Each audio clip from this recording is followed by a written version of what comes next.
नमस्कार दोस्तों, मैं आपका फिर एक बार स्वागत करता हूं आपके अपने रहस्यमयी बातें में। आज हम बात करेंगे भारत की 10 रहस्यमयी जगहें जो मशहूर हैं और जिनकी अपनी डरावनी कहानी भी है। भारत एक ऐसा देश है जिसका अपना एक गौरवशाली इतिहास रहा है। यहाँ की इमारतें ना जाने कितने दशकों के इतिहास को संजोए बैठी है। ये देश जितना ऐतिहासिक है उतना ही रहस्य में डूबा हुआ भी है। देश विदेश से हर साल लाखों पर्यटक यहाँ की संस्कृति से रूबरू होने आते हैं। लेकिन क्या आप जानते हैं, इस देश में कुछ ऐसी भी जगह हैं जिनमें कई अनसुलझी कहानियां छिपी हुई हैं। इन जगहों को लेकर कई तरह की कहानियां मशहूर हैं, हालांकि भूत प्रेत जैसी चीजों का डर अनदेखा डर ही है। तो चलिए शुरू करते हैं। 1. भानगढ़ का किला, अजबगढ़, राजस्थान। इस किले को राजस्थान की सबसे डरावनी जगह बताया जाता है। जंगलों के बीच मौजूद इस किले के डरावने होने के पीछे एक कहानी भी सुनाई जाती है। कहा जाता है कि एक जादूगर भानगढ़ की राजकुमारी के रूप का दीवाना हो गया था और काला जादू करके वो राजकुमारी को हासिल करना चाहता था। जिसके बाद राजकुमारी ने कुछ ऐसा किया कि उसका जादू उल्टा पड़ गया और जादूगर की मौत हो गई। मरने से पहले तांत्रिक ने शाप दिया कि इस किले में रहने वाले सभी लोग जल्दी ही मर जाएंगे और ताउम्र उनकी आत्माएं इस किले में भटकती रहेंगी। कहा जाता है कि इसी वजह से आज भी उस किले में उनकी रूह भटकती है।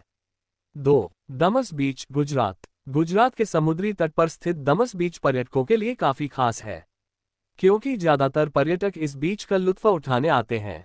लेकिन स्थानीय लोगों की बातें सुनने के बाद अच्छों के पसीने छूट जाते हैं। स्थानीय लोगों के अनुसार इस बीच पर अदृश्य ताकतों का बसेरा है। सूर्य अस्त होने के बाद अगर आप इस बीच पर गए तो आपको चीखने चिल्लाने की आवाजें सुनाई देंगी। किसी समय ये जगह कब्रों का ठिकाना हुआ करती थी। 3. डी. सूजा चौल, महिम, मुंबई। कहा जाता है कि इस चौल के आसपास एक भूतनी की आत्मा भटकती रहती है।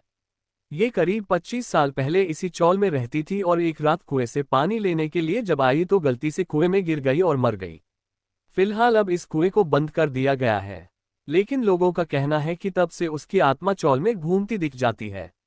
4. शनिवारवाड़ा का किला, पुणे। इस किले में कई बार लोगों की कराहने की आवाजें सुनाई देती हैं। बताया जाता है कि जब पश्चिम भारतीय प्रांत पर पेशवाओं का अधिकार था उस समय पेशवाओं के राजकुमार नारायण नामक बच्चे की उसकी चाची के कहे जाने पर हत्या करवा दी गई थी। ये बच्चा सारे महल में दौड़ दौड़कर अपने चाचा को मदद के लिए पुकारता रहा, लेकिन उसके चाचा खुद इस साजिश में शामिल थे। इसीलिए हत्यारों ने उस बच्चे को ढूंढकर उसकी हत्या कर दी थी। बताया जाता है कि आज भी उस बच्चे के चिल्लाने की आवाज इस किले से कभी कभी आती रहती है। 5. जी. P block, Meerut. इस इलाके के बारे में कई बातें सामने आई हैं। कोई कहता है कि यहाँ लाल रंग की साड़ी पहने हुए एक औरत कभी बिल्डिंग के ऊपर तो कभी बिल्डिंग से बाहर आते हुए दिखाई देती है। तो वहीं कुछ लोगों का कहना है कि यहाँ 4 लड़कों को घर के अंदर टेबल पर एक धीमी मोमबत्ती की रोशनी में बियर पीते भी देखा जा चुका है। इन अजीबोगरीब घटनाओं के चलते लोगों ने अब इसके अंदर जाना ही छोड़ दिया है। 6. वृंदावन सोसाइटी, थाने। माना जाता है कि कभी किसी व्यक्ति ने यहाँ आत्महत्या कर ली थी और इसी वजह से इस जगह पर आत्मा का साया रहता है। 7. बॉम्बे हाईकोर्ट। स्थानीय लोगों के मुताबिक बॉम्बे हाईकोर्ट के आसपास का इलाका भी हॉन्टेड प्लेस माना जाता है। 8. दिल्ली कैंट। यहाँ से गुजरने वाले लोगों के अनुसार जो भी यहाँ से गुजरता है उन्हें सफेद साड़ी पहने एक लड़की दिखती है और वो लोगों से लिफ्ट मांगती है। अगर लोग नहीं रुकते तो वो गाड़ी के साथ भागती है। 9. Ramoji film city, Hyderabad. हैदराबाद का रामोजी राव फिल्म सिटी युद्ध भूमि पर बसा हुआ है। कहा जाता है कि सैनिकों की मृत आत्माएं भूत बनकर यहाँ भटक रही है।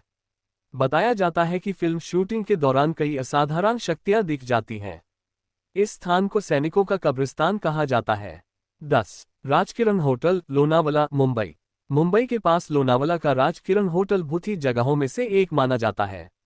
हालांकि चर्चा में आने के बाद से लोगों को यहाँ नहीं ठहराया जाता है, लेकिन इससे पहले की कहानियों में कई बार वहां ठहरने वाले लोगों ने अजीबोगरीब घटनाओं का जिक्र किया है। वो बताते हैं कि जब वो होटल के बाहर टहलते थे तो उनके पैरों पर नीली रोशनी दिखाई देती है। वहां ठहरने वालों ने बताया था कि सोते वक्त उनके बेड पर से कोई बेडशीट भी खींच लेता था। तो दोस्तों, आपको ये वीडियो कैसी लगी कमेंट करके जरूर बताएं और वीडियो को लाइक और शेयर करना न भूलें। धन्यवाद।